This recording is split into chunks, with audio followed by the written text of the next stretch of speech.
E a guerra está declarada, não durou nem 72 horas, né? A famosa 72 horas para o STF vir a público e chamar para si a responsabilidade que não lhe cabe.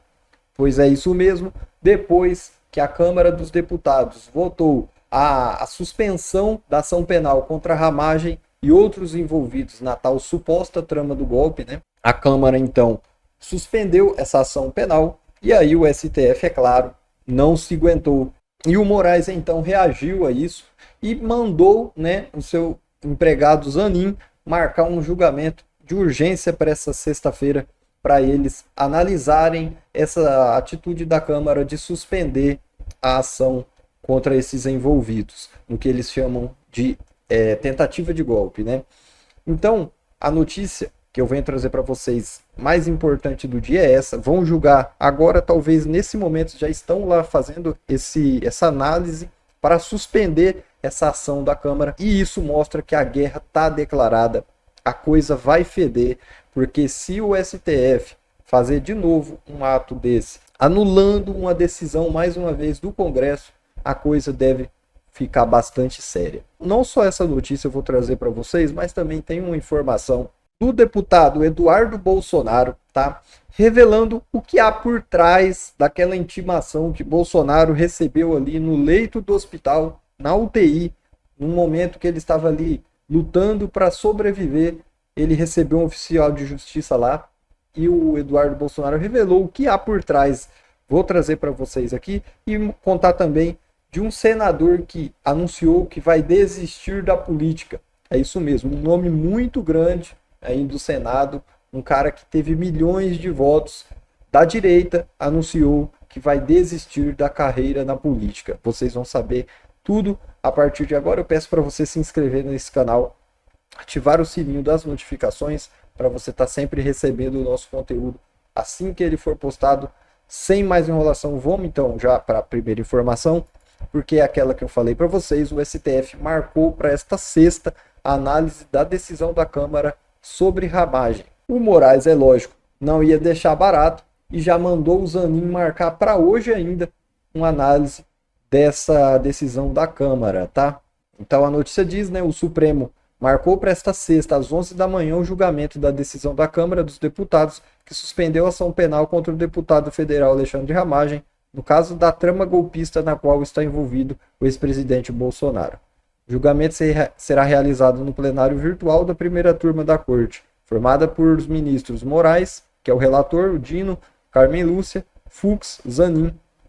E o encerramento da votação está previsto para terça-feira. A solicitação do julgamento do colegiado foi feita por Alexandre de Moraes, após o presidente da Câmara, Hugo Mota, comunicar o presidente da Corte, o Barroso, sobre a decisão tomada ontem pelo plenário da Casa. Então, resumindo, o Moraes se doeu com a decisão lá do Congresso e mandou que o Zanin marcasse esse julgamento. Normalmente a justiça tem que ser provocada, né, para os ministros tomarem alguma decisão. Dessa vez não. Quem teve essa provocação foi o próprio Alexandre de Moraes. O deputado Eduardo Bolsonaro falou na lata o que muita gente pensa, mas poucos têm coragem de dizer. Ele que pode falar muito bem, né, que já que é um dos perseguidos aí, que inclusive teve que sair do Brasil, falou que o objetivo de Lula, Moraes e o pessoal do PT é acabar com a oposição, condenando o Bolsonaro para que só exista a direita permitida. Vamos ver o vídeo. É por que é tão importante essa suspensão do processo contra o Ramagem e por que ela deveria criar uma jurisprudência para atingir o Bolsonaro. Mas eu não sou tão esperançoso disso porque a gente sabe que o nosso STF já não age mais baseado nas leis, mas age por motivação política. E a intenção deles é condenar a qualquer custo o Jair Bolsonaro, e é por isso que já condenou mais de 400 pessoas pelo 8 de janeiro, apenas de cadeia de até 17 anos. Esse pessoal do 8 de janeiro é só o pano de fundo para que eles consigam chegar no Jair Bolsonaro. E prendendo o Jair Bolsonaro, eles acreditam que vão acabar com a direita no Brasil, e somente uma direita permitida vai conseguir se candidatar em 2026. Esse é o sonho do Alexandre de Moraes, apoiado por Lula e o pessoal do PT, que a todo momento fica fazendo consultas, né, como eu falei aqui agora, ao Zanin, né, pedem para apreender meu passaporte, é tudo para matar a oposição, e a gente tem um sistema muito semelhante ao da Venezuela. Então nós estamos oferecendo resistência a isso tudo. Mas em aspectos técnicos, né, um dos argumentos que a Suprema Corte utiliza para julgar todas essas pessoas que não têm foro, que originalmente não deveriam estar sendo julgadas pelo STF, eles falam que no meio desse golpe todo está um deputado federal, que é o Alexandre Ramagem. Como os deputados federais, estes sim, originalmente são julgados pelo STF, eles falam, olha, tá tudo conectado, uma grande associação criminosa para dar o golpe de Estado, então, como tem um deputado aqui para julgar, é competência do STF, todo o resto, Jair Bolsonaro, o pessoal do 8 de janeiro, etc., todo o resto vem junto para também ser julgado no STF. Bem, esse é um dos principais argumentos que os ministros da Suprema Corte, né, falam, né, a narrativa que eles criam para justificar eles estarem fazendo esse julgamento, que em qualquer democracia do mundo jamais estaria começando no STF. Né? Vídeo o próprio Trump aqui nos Estados Unidos, que tinham vários processos, mas todos eles na primeira corte, onde teria o direito ao duplo grau de jurisdição, a apelação, aí para a segunda e assim por diante, né, numa escala normal de um sistema judiciário de um país democrático. O Brasil já não é mais uma democracia, já não dá mais para falar isso. Então, a ideia é o seguinte, já que o Alexandre Ramagem é deputado federal e ele puxou todas as conexões das pessoas para serem julgadas no STF, se a ação for trancada contra o Alexandre Ramagem, automaticamente todas essas pessoas não fará mais sentido elas serem julgadas pelo STF e a Suprema Corte deverá enviar os seus processos para a primeira instância. Assim deveria ser. No entanto, o Brasil já não é mais uma normalidade democrática, né? Como eu falei. E para piorar, o STF a todo momento ele muda a sua jurisdição, ele muda o seu entendimento. Então, para justificar que o Ramagem, né, não se daria o ensejo para que, uma vez trancada a ação penal ou suspensa a ação penal contra ele, os demais dessa ação, os demais réus, iriam para a primeira instância, eles argumentam ainda na Suprema Corte que, ainda que o presidente Bolsonaro seja um ex-presidente, como os fatos pelo qual ele está sendo acusado começaram quando ele ainda era presidente, então ainda é competência do STF julgar o Jair Bolsonaro. Eu estou tentando digerir para vocês, principalmente para quem não é da área jurídica, e é difícil não falar o juridiquês, mas para vocês entenderem como que o STF vai formando a narrativa dele para vender aos juristas e também às demais pessoas da sociedade que eles fazem jus sim, eles são tribunal competente sim para julgar o Jair Bolsonaro. Só que tudo não passa, né, de atropelos, não só da Constituição, mas também da própria jurisprudência, né, jurisprudência que são as sucessivas decisões. Gente, para mim o Eduardo Bolsonaro matou a charada. É exatamente isso. Trancando a ação contra o Ramagem, o Bolsonaro não teria por que mais ser julgado no STF, porque a desculpa deles para julgar o Bolsonaro no STF, o Bolsonaro não tem cargo público, ou seja, não deveria ser julgado no STF, deveria ser julgado na primeira instância. Então, a teoria deles é que como o Ramagem, que é um deputado, é julgado no STF, né? Aí, o que acontece? Como o Bolsonaro participou da mesma ação, também tem que ser julgado no mesmo local onde o Ramagem, que tem o cargo público, vai ser julgado, que no caso é o STF. Se anular contra o Ramagem a ação, o Bolsonaro estaria, então, livre do STF para ser julgado na primeira instância, e é isso que eles não vão deixar acontecer. Por isso o desespero de já marcar logo um julgamento e anular essa decisão do Congresso, mas eu acho que isso aí pode acabar sendo um tiro na culatra deles. Vamos mudar de assunto então e falar agora de um outro absurdo, né, que deu muito o que falar uns dias atrás, que foi a questão do Bolsonaro receber intimação dentro do hospital, aliás, dentro da UTI do hospital, né? Eu nunca vi ninguém receber uma intimação dentro da UTI, foi a primeira vez que eu vi uma coisa dessa acontecer. E aí, o Paulo Figueiredo, que é muito bem informado, foi buscar informações. E aí diz aqui que a junta médica não teria autorizado que a oficial de justiça entregasse a intimação ao Bolsonaro dentro da UTI, já que isso poderia prejudicar o quadro clínico do paciente. Com isso, ela teria ameaçado prender os médicos por obstrução de justiça. Olha só, ameaçaram prender os médicos dentro do hospital se não deixassem eles invadir o quarto onde estava o Bolsonaro na UTI. E vai ficar pior. Depois eu vou mostrar para vocês, nós vamos assistir esse vídeo aqui, e eu vou mostrar para vocês a análise do Eduardo Bolsonaro, que revelou o porquê que eles fizeram essa atrocidade. Porque eu apurei nos últimos dias como foram os bastidores da ida desta moça aqui, bota a imagem aqui, Bruno, do STF. Essa moça que está sendo premiada pelo Barroso, que está sendo abraçada, a vítima do constrangimento ilegal na profissão e o cacete, essa senhora, quando ela foi no DF estar no Hospital de Brasília, como foi esse processo dela entrar dentro da UTI para entregar essa intimação ao Bolsonaro? Bolsonaro falou que ela meteu o pé na porta e tal, e meteu o pé na porta, mas não foi apenas um pé da porta literal. A mulher insistiu, insistiu, insistiu, e não deixaram que ela entrasse. E aí houve uma reunião dentro do hospital, ao que eu fui informado, chamaram a diretoria do hospital e os médicos, vários médicos. E a decisão da junta médica do hospital foi que não havia a possibilidade de intimar um paciente na UTI. E que isso seria, inclusive, um risco, um liability, um risco jurídico para o próprio hospital. Perguntando quem se responsabilizaria caso acontecesse uma alta de pressão, por exemplo. Chega a ser mencionada a possibilidade de uma alta de pressão. Caso o presidente passasse a mal, ou até mesmo viesse a óbito, morresse, porque afinal ele estava numa unidade de tratamento intensivo. Quem assumiria essa responsabilidade? Então, os médicos negaram a entrada, dizendo que tinham um dever com a saúde e o bem-estar do paciente. Então, que ela não iria entrar. Eis que essa senhora, que está sendo constrangida no exercício da função dela, ameaçou os médicos e os diretores do hospital de prisão por obstrução de justiça, ao que me foi informado. E foi aí que eles finalmente cederam, apenas quando foram ameaçados de prisão. Médicos protegendo um paciente na UTI foram ameaçados de prisão para que esta senhora não esperasse uma semana para entregar a intimação do processo Bolsonaro. As pessoas que participaram dessa reunião, que me relataram, disseram que foi uma reunião ruim. E aí entra a cereja do bolo. Porque parece que há uma gravação desta reunião. Foi uma reunião com mais de 10 pessoas dentro da sala.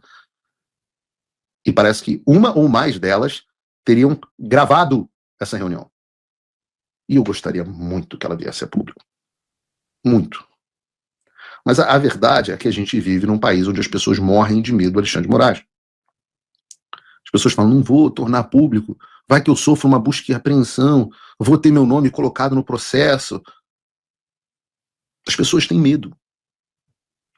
Vejam, as pessoas não são equipadas para lidar com o Estado opressor. Então, elas simplesmente têm medo. Mas eu clamo para as pessoas que têm essa gravação, para que façam a coisa certa e deixem chegar à imprensa. Eu garanto que se chegar a mim, o sigilo de fonte será preservado.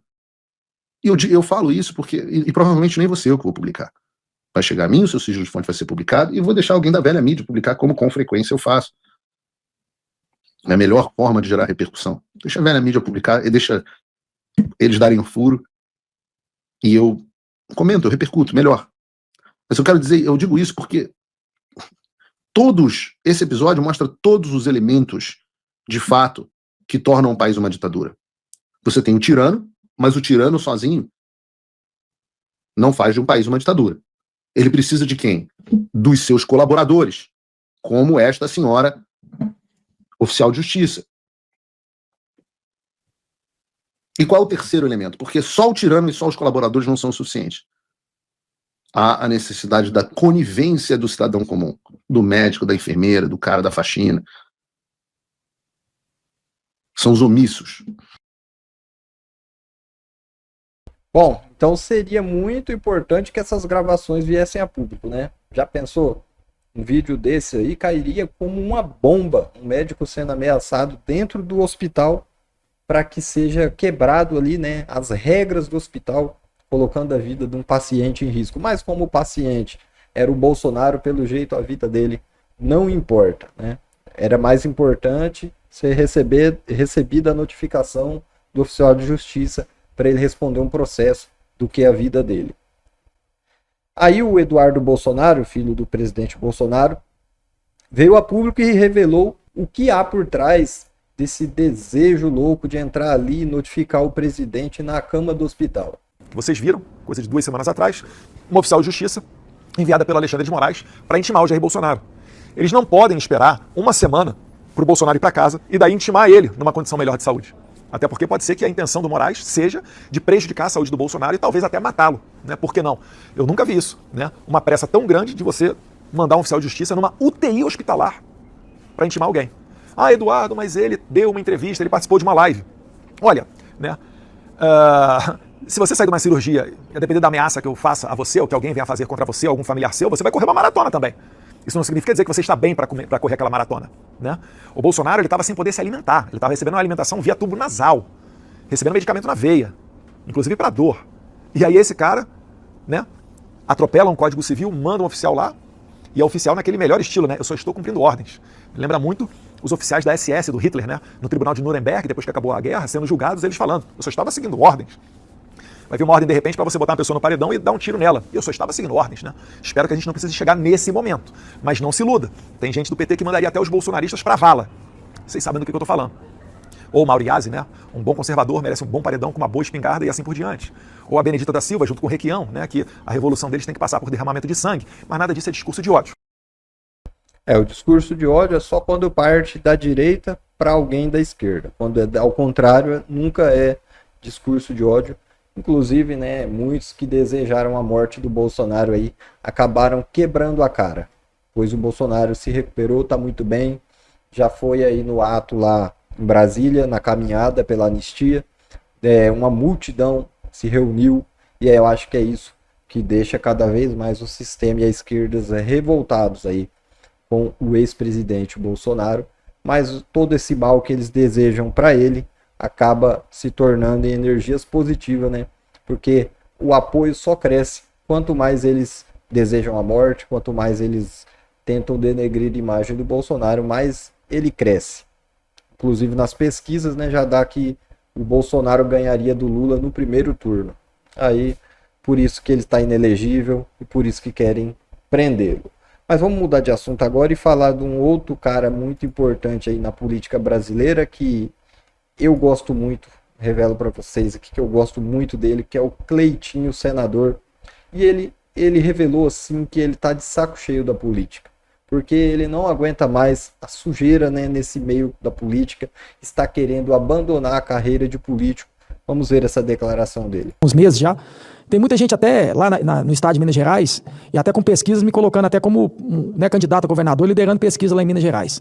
Eu vou falar uma coisa aqui do fundo do coração para toda a população mineira e do Brasil. Eu vou estudar bem isso esse ano, conversar bem, fechar a porta do meu quarto, orar muito, pedindo a Deus, porque a minha pretensão mesmo, se continuar da forma que está a política, é não disputar a eleição nunca mais na minha vida, é manter meu mandato aqui que eu tenho, que vai mais 6 anos, e parar de disputar a eleição e seguir minha vida, porque assim, cada dia que eu vejo aqui, isso aqui me desanima mais, isso aqui me deixa extremamente ansioso, porque eu não levo desaforo para casa, e o que a gente mais leva é desaforo para casa. Eu vejo algumas pessoas que não entendem nada de política, ficar criticando a gente, você só faz barulho, não resolve nada. Vem cá, frequenta isso aqui, Congresso Nacional. Eu tenho mais de 300 projetos aqui protocolados. E só projeto que beneficia a população brasileira. Tudo em favor do povo. Aí eu tô aqui me matando, me doendo, fazendo de tudo para tentar melhorar a vida das pessoas. Meus projetos não são aprovados. Quando chega em comissão, os caras têm coragem de pedir adiamento deles para 30, 60 dias. Então assim, como é que faz? Aí eu vou pular para vir para executivo, para governador, onde eu vou ter que negociar. Meus valores não são negociáveis, meus amigos. E eu vou ter que negociar com gente que não tá nem aí pro povo. Gente que não está nem aí, só está preocupada em negociar para eles, para o bolso deles. Porque eu vejo isso aqui, eu estou vendo isso aqui no Executivo. E olha que eu sou oposição. Você sabe o que acabou de acontecer? Eu quero aqui novamente aqui valorizar, presidente, os 3 senadores do PDT. O Everton, a Leila e a Ana Paula. Que falou assim, não, eu vou continuar a base do governo. É isso. Por quê? Quando o governo ganhou e foi lá negociar, o PDT, porque o que me envergonha na política é isso. Você sentar com o executivo, sentar com o prefeito, ou sentar com o governador, ou sentar com o próprio Lula, né? Não, a gente precisa que eu vou ser base, mas para ser base eu tenho que ganhar isso. Quando é que tem negociação que é para o povo ganhar? Quanto que tem? Me conta, que hora que é? Não. Aí eu tenho que ganhar um ministério, eu tenho que ganhar secretarias, eu tenho que ganhar cargo, os meus senadores têm que ter tantas emendas, os meus deputados federais têm que ter tantas emendas, senão eu não sou base. Aí o ministro, o Lupe, né, que foi ministro e foi exonerado, pediu para sair, quem errou foi ele. Ele prevaricou. Quer dizer, o governo fez certo. Tinha que exonerar ele mesmo, aí. Ele errou. Aí, como ele não está mais, a bancada lá do PDT, lá da Câmara, já falou que não é base mais. Como é que eu vou lidar com isso? Sendo um governador do meu estado, tem que negociar esse tipo de situação. Aonde que eu já falei que eu não faço negócio errado, coisa errada. Aonde vai botar a faca no meu pessoal e falar assim, ó, se você quiser ter base aqui na Assembleia, você tem que me dar isso, me dar isso, me dar aquilo. Como é que faz? E eu, sinceramente, estou pensando seriamente, vou conversar com Deus, conversar com a minha família, conversar comigo mesmo, se compensa continuar na vida pública. Se compensa um ano que vem, um cara que se doa igual eu dou aqui, eu não faço nada de errado. Nada de errado. Quem tá ganhando, se um dia eu virar governador, não é eu não. Quem tá ganhando é os 853 municípios, que eu não tenho coragem de fazer nada de errado. Eu não tenho coragem de negociar nada para mim, a não ser negociar pro povo. E aí eu vejo uma situação dessa que eu vi, não é base mais não, porque tirou o ministro do PDT, o PDT não tem ministério mais não, então não serve mais. E o povo? E os aposentados que foi roubado na cara dura. E o ministro que simplesmente prevaricou. E foi homem, eu tenho que falar a verdade, porque a maioria de político não é macho. Ele pegou e falou assim, não, eu sabia e não fiz nada. Pelo menos foi homem, porque se fosse outro, ia justificar o erro em cima de erro. Ia mentir. Pelo menos foi homem. Mas agora não serve mais. Agora o PDT lá na Câmara, gente, não é base mais.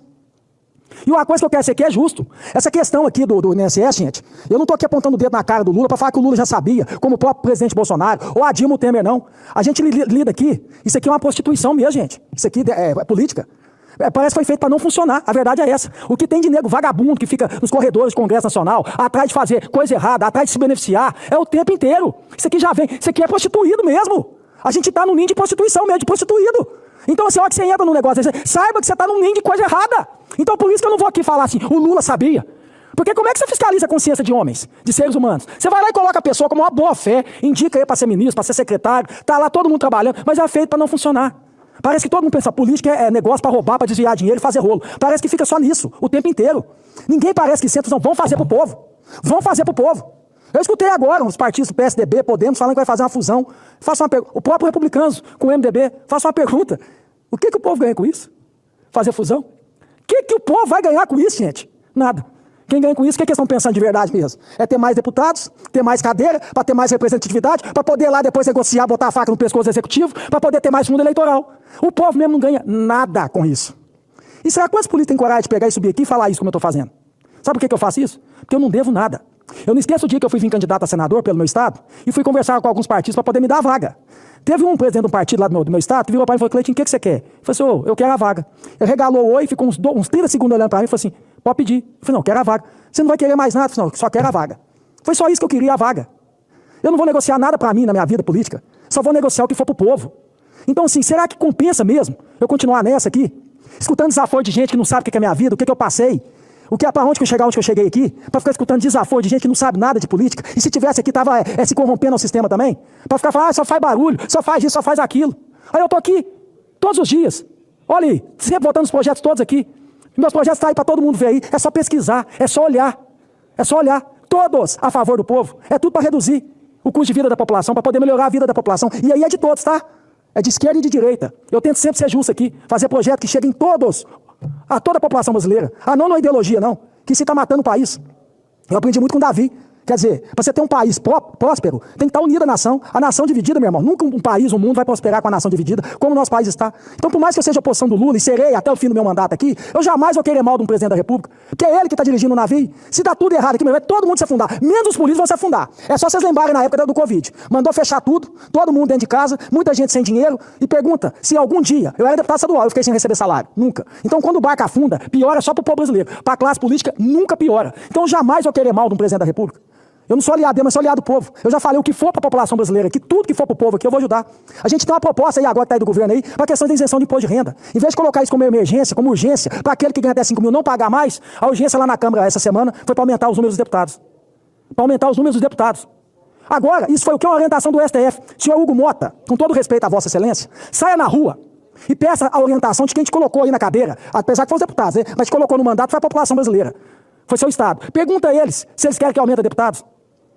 Pergunta. E a orientação poderia ser para diminuir, não para aumentar. Vocês fazem ainda pior, vocês pegam e colocam para aumentar ainda mais deputados. E eu espero do fundo do coração aqui que os senadores tenham a consciência de não fazer isso. Peça a orientação. Vai nas redes sociais de Vossas Excelências, saia na rua e peça a orientação do povo e pergunta o povo se o povo quer. Mas o que eles menos fazem é ouvir o povo, né? É só na hora de ganhar os votos que o povo é importante. Depois não serve mais para nada. E eu não concordo com a decisão do senador Cleitinho, eu até respeito, né? Se ele quiser abandonar a política, eu respeito, mas não concordo por quê? Porque enquanto ele, que é um cara decente, um cara que vai lutar pelo povo, tá querendo desistir, tem um monte aí de ladrão querendo entrar, um monte aí de sem vergonha que rouba na cara dura. Esses não querem sair. Então, se sair os bons e ficar só os que não prestam, o que vai virar isso aqui? Então eu não concordo com a decisão dele, se ele quiser sair, mas tem que respeitar, né? É uma posição pessoal dele, mas eu acho que seria uma perda muito grande para quem defende as coisas certas.